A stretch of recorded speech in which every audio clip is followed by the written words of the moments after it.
Now, we are going to continue to abide by the agreement that we signed that improved upon the flawed one of the previous government.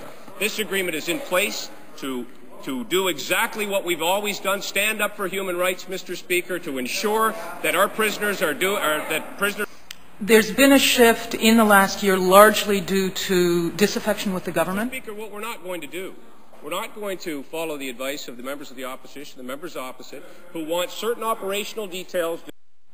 The rising level of frustration at the governance issues that have been raised and will be discussed later is to the breaking point. I mean, people are being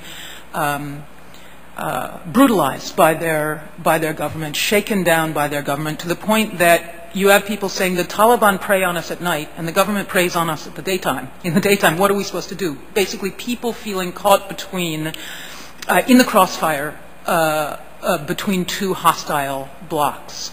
And there's a certain degree of almost blood feud that's been created by civilian casualties. So I would say that starting in last spring of 2006, when there was really an offensive operation by the Taliban on Kandahar, just to the west of town. At the beginning, I would say about 10% of the people in the field fighting, the armed opponents in the field, were of use to the Taliban, Mr. Speaker. Operational matters, as the General Hillier has said, has other Canadians working in the field know full well, operating in an area the size of Ottawa, Mr. Speaker, with a set group of individuals, certain information can help the Taliban. That means that others, I'm not saying others were foreigners, but I'm saying that they were from other provinces usually, and you could tell by their accents and even sometimes the way they dress. By the end of the year, the percentage had slipped of locals involved, had slipped to about 30–35%. And that was largely because of the ISAF response was very slow because ISAF was busy in other provinces and things like that. So the Canadian forces simply didn't have the resources to respond early enough that they could do an operation that was not too kinetic. The operation that took place that was called Medusa last fall was extremely kinetic and produced a lot of civilian casualties and damage to property. And that also was kind of interesting to watch the slippage in public opinion about civilian casualties. There was a major civilian casualty incident in the beginning of the spring when all of this kicked off. People from my cooperative happened to go to the hospital the next morning. We didn't know about this, but they went to the hospital, and the hospital was just overflowing with wounded people. And interestingly, my cooperative members came back spitting mad. They said, these people, they tell us to stay away from the government, they complain about the government, and then when they get injured, where do they come but to the government hospital? There was absolutely no sympathy or very little sympathy in Kandahar for civilians injured in this battle, which had been recognized as a case of hot pursuit. There's a difference between understanding a specific mistake or exaggeration in the use of force and air power becoming a sort of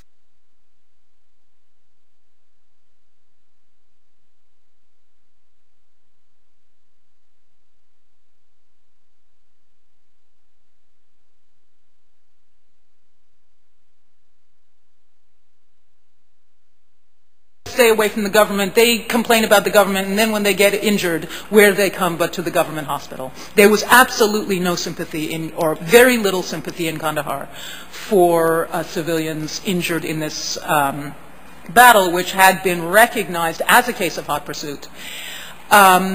There's a difference between understanding a specific mistake or exaggeration in the use of force. They want information that might be of use to the Taliban, Mr. Speaker. Operational matters, as the General Hillier has said, has other Canadians working in the field know full well, operating in an area the size of Ottawa, Mr. Speaker, with a set group of individuals, certain information can help the Taliban. We're not going to do that, Mr. Speaker. But it got to the point where the government was contracting out trying to figure out what work should be done. And then they wanted to contract the work itself. Now, they needed to oversee whether the money was being used effectively, so they wanted to go to private contractors to do that as well.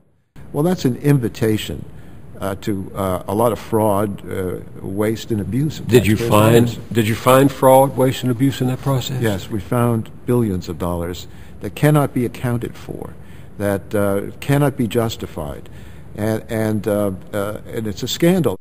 A scandal made worse, says Waxman, because the person who should be cleaning it up, Secretary of State Condoleezza Rice, has not been forthcoming with the committee. Her Republican allies on the committee said she was too busy to testify. Bonjour, je m'appelle Ian Burchett, je suis le directeur du service de relations avec les médias au ministère des Affaires étrangères et commerce international. I'd like to welcome you to this press conference on the Security and Prosperity Partnership Ministerial Meeting. I want to ask her questions and get them on the record. I think the American people are entitled to that, and I respectfully disagree with you. Disclosed. They want information that might be of use to the Taliban, Mr. Speaker. Operational matters, as the General Hillier has said, has other Canadians working in the field know full well, operating in an area the size of Ottawa, Mr. Speaker, with a set group of individuals, certain information can help the Taliban. We're not going to do that, Mr. Speaker. Thank God. So I served in 8 conflict areas, and I raised my right hand 8 times, or no, I raised my hand 5 times during the course of one career, and took an oath, and that oath was to protect and defend the Constitution of the United States from all enemies, foreign and domestic. I went to 8 conflict areas. I never met a single person who was an enemy of the United States Constitution, not one. And no enemies of the Constitution. I did spend a lot of time going out there again and becoming a political instrument, for transnational corporations. And to preserve American, military and political supremacy around the world, but that's not in the oath. That's not in the oath. There were nobody threatening the Constitution in Vietnam. There was nobody threatening the Constitution in Grenada, Guatemala, El Salvador, Colombia, Peru, Somalia, Haiti. I went to all those places. I never met anybody that was a threat to the Constitution or the principles of the Constitution, for that matter. I just met people. I just met people, and they put me in circumstances where I had to do a lot of things that I wish I didn't have in my head right now. That might be of use to the Taliban, Mr. Speaker. Operational matters, as the General Hillier has said, has other Canadians working in the field know full well, operating in an area the size of Ottawa, Mr. Speaker, with a set group of individuals, certain information can help the Taliban. We're not going to do that, Mr. Speaker. So you have 3 very different strategies at work and visions in terms of a police force.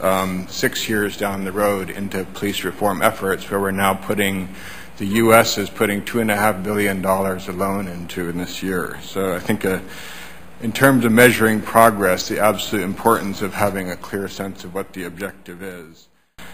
A second point in terms of the security forces, Bill talked a bit about the ANA, and I think in terms of the police, I think the concern that progress is often measured and objectives are set in terms of quantitative indicators, in terms of police numbers, rather than qualitative. And there's been, I think, far too much emphasis on quantity versus quality in police reform efforts.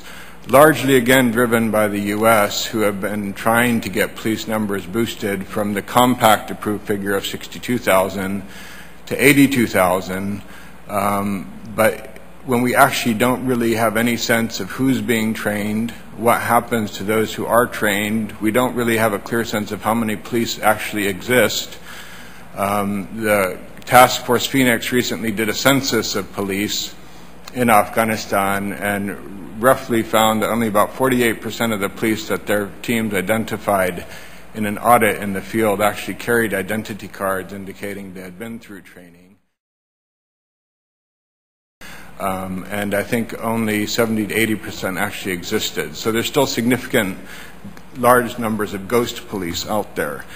But again, more police is not really the answer. That's an important issue, but more police are not going to have a positive impact unless they're effective. And we currently don't have any indicators to determine the effectiveness of police training right now.